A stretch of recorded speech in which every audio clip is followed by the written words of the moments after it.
जय श्री राम दोस्तों, क्या एक छोटी सी नोकझोंक आपके तलाक के आधार बन जाते हैं? क्या आप छोटी सी नोकझोंक में एक कोर्ट में पहुंच जाते हैं, न्यायालय में पहुंच जाते हैं डिवोर्स फाइल करने के लिए? तो ये वीडियो सिर्फ उन लोगों के लिए है। ये 5 आधार होते हैं, डिवोर्स के 5 आधार होते हैं। उसके अलावा आप डिवोर्स फाइल करते हैं तो वो स्वेच्छा से डिवोर्स फाइल, दोनों की सहमति से डिवोर्स फाइल होता है। यदि डिवोर्स फाइल करते हो आप, तो सबसे पहले आपको पता होना चाहिए कि 5 आधारों में से क्या आपके पास एक आधार है। सबसे पहला आधार क्या होता है?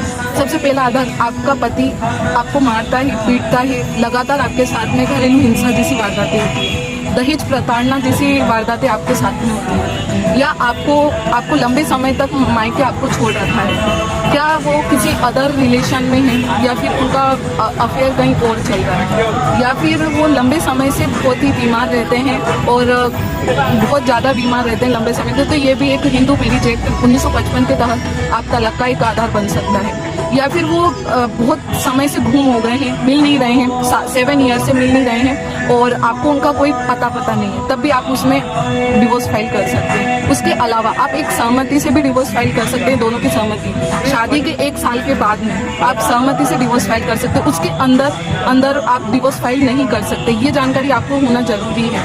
और एक पति और पत्नी, अगर पत्नी 1 साल के अंदर मायके में 1 साल में चली जाती है और वापस लौट के नहीं आती, बिना कारण के वो ससुराल वापस नहीं आती है, तब भी एक डिवोर्स के आधार बन सकते हैं। तो डिवोर्स के ये सारे आधार हैं जिनके अलावा आप डिवोर्स फाइल नहीं कर सकते हैं। एक स्वेच्छा से डिवोर्स फाइल कर सकते हैं, उसके अलावा डिवोर्स फाइल नहीं होती है। तो ऐसी ही लॉ से रिलेटेड जानकारी के लिए आप मेरे साथ जुड़े रहिए।